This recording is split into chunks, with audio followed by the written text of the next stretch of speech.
locally owned. I'm from Amsterdam, so they can expect good football food, baseball food, pizza, wings, and beer. You know, you can bring your kids in and, you know, they can play pool or play the video games, or they can sit with you and watch TV too, because you got the TVs in every dining room. It's such a place that you can come in with your family and sit down. And again, it's family oriented because it's family owned. When you walk in here, it's like a TV show, Cheers. Everybody knows your name. And you can expect that from in here because everybody knows everybody else. The Sideline Guys back here at sidelineguys.reporternews.com, brought to you, as always, by our friends at Crystal Ristorante, 72 Lion Street here in Amsterdam. With Michael Kelly, I'm Adam Schindler, and three-day football week, Columbus Day football weekend, and Saturday, certainly a very good day for both the Rugged Rams of Amsterdam and the Fonda Fultonville Braves. Right, and starting with that nightcap, Amsterdam comes out maybe a little sluggish at the beginning, but then they rebound for that 44-14 victory over Colony. This team has been kind of prone to slow starts, and then they're able to turn around. I guess, what did you see from them Saturday night that allowed them to do that again? Yeah, it was interesting because for the most part of the year, the slow start, when they've had the slow start, it's been on both offense and defense. Offense started perfectly on Saturday night. Third play of the game, Vinny Sobkowicz goes up top 65 yards to Chris Carbone for an uncontested touchdown pass. But then the defense really struggled for the first time in a few weeks against a pretty quick Colony offense. They had a terrific wide receiver in Giancarlo Sanato, who was able to get behind, made a terrific catch for a 15-yard touchdown, and the extra point actually put Colony up top 7-6. Amsterdam was trailing for the first time since week 2, the first quarter of the Burn Hills game. But Amsterdam answered right back. They scored on a fake punt. Gio Rodriguez took a direct snap as the up man, made a perfect play out to a wide open Matt White, who went 50 yards for a touchdown. And then other than that, it was really up to the defense making a big stop after Sanato intercepted a pass, returned to the 1-yard line with 1.5 seconds left in the half. Colony then went up the middle to Jason Gale. He got stood up. That kept it a 13-point lead at the half, and then Amsterdam pulled away. Right, I think the most important thing coming out of this game is that they were able to, we talked about it last week actually, we wanted to see them again pass the ball after they'd established the run the past couple weeks. Vinny Sobkowicz was his first 100-yard passing game since week 1. I guess, what was it, was that more Amsterdam's offense or more Colony's defense that allowed that to happen? This was really Amsterdam's offense. This was a big play night. Sobkowicz was under pressure for a lot of the night. Colony was able to get some pressure on him, but what he was able to do, he turned into some terrific escapes, made some plays, made a lot of something out of nothing, and then made some beautiful throws when he had to. The throw to Chris Carbone for the touchdown was terrific, as was through a 22-yard touchdown to Gio Rodriguez on a wheel route. It was really Sobkowicz's best performance, averaged nearly 30 yards completion. Right, I think this was an important game for them moving forward too. Granted, Colony hasn't won a game, but they are a AA school, and they're a little bit different in that they have a premier wide receiver, which in the A's there wasn't really a team like that this year that Amsterdam had played. So it's good to see them play against a team. No, they really have not had to face any kind of explosive passing attack at all. Really, the best passing offense they'd faced up to this point was Gloversville the week before, and that Gloversville team really couldn't do much through the air at all. Pretty much everything they did was underneath. Now they've seen a receiver who can stretch the field, and that's going to help them because in sectionals, if they have to face a Troy team that's got plenty of weapons on the outside, Bishop McGinn's got a number of weapons on the outside. If they have to face a team like that, now they know what they have to deal with and who to match up with them on the outside. Right, and then moving into that afternoon matinee, another team with an explosion offensively. The Fonda Fultonville Braves come out 41-10 winners on their homecoming against Voorheesville. I mean, just an impressive day overall for that Fonda offense. Yeah, I mean, pretty much as perfect a day offensively as you can have. The Braves had 8 possessions. They scored on 6 of them. The only times they didn't, one was at the end of the game when they took a knee. The other was at the end of the first half when Cody Shaw was tackled 1.5 yards short of the end zone, trying to score on the last play of the half.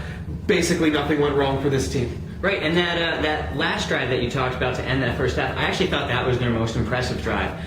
They went about 70 yards in 80 seconds in a hurry-up offense, and they were able to do it through the air, but it wasn't how they normally do it with a big play throw to a guy like Jarrett Ladd. It was more 10, 15-yard routes, spreading the ball around.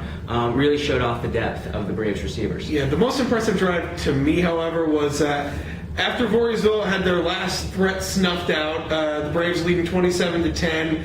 and Mike Cesare was picked off on a terrific play by Don Boyer down at his own goal line. And then the Braves go 99 yards, really with very little effort at all. They just plowed their way right down the field, tore up yardage in chunks on the back of Wally Kowalski, who had 205 yards on the day. And they put that game away with a drive that was kind of not atypical Fonda teams from a few years ago, but very typical of this team the past few years, in that they were just able to rip off chunks of yardage on the ground. Right, and I think the most impressive part of that drive was the very first play where they're backed up at really, it was like the half-yard line.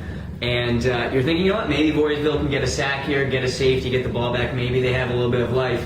First play, Wally Kowalski runs it out to about the 10-yard line with really nobody even near him toward the goal line. Great job by that Braves offensive line. Yeah, and of his 200-plus yards, most of them came after contact Saturday afternoon, bouncing off guys, dragging guys. This is a running back who, as a senior, finishes runs as well as anyone you're going to see in all Section 2. Right, and it added up to his second 200-yard game of the season, and just a really potent Braves offense all around on Saturday. And we'll take you back to the beginning of the weekend now, Thursday night, Canajoharie at home against Chatham, and really a tough loss, 12-7 for the Cougars, who were, in my opinion, the superior team to Chatham. It was a Chatham team that moved the ball on the ground at points. They got a couple big plays that upset them up. They got some mistakes from Canajoharie, especially an onside kick that was really kind of ill-advised at the start of the second half that led to Chatham's second touchdown.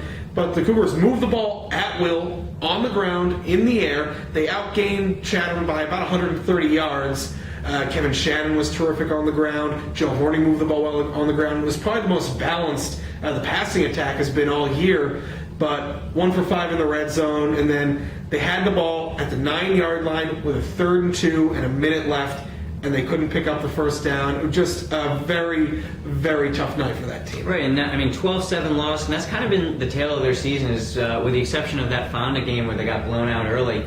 A couple plays here or there don't go their way, and they've fallen in most of those games. And really though, just a couple plays each game away from maybe being a 500, maybe even a little bit better team. Yeah, this team could very, very easily be a playoff team right now, instead of looking for a crossover game in Week 8 as they will be, and then kind of playing out the string this week when they'll have to go up to Watervliet, which is playing to just make sure that they're going to be the number 2 seed out of the South Division behind Fonda Fultonville. But a team playing for its playoff life. Playoff life still alive, but it took a big blow Friday night in the Broad Alton Perth Patriots. Right, a win Friday night would have helped their cause a lot. They still can get them with a win this weekend. But ahead at the half against Coastal School Richmondville in a game where they eventually lost 35-16. Big play there was 4th and 11, opening drive of that second half for the Bulldogs. After a BP sack, sent them back to that 4th and 11. And they just ran a beautiful option play where they were able to score a touchdown, and that was really the momentum changer. BP, they kept coming back, but they never were able to tie or take the lead after that. Yeah, some of the times when the tide has just swung against the Patriots this year, that's kind of been what's hurt them, especially this game and the game against Albany Academy in Week 1, where they're with a team the entire length of the game, but then there's just that one play where someone from the opposing team is able to break a big play and it breaks their back.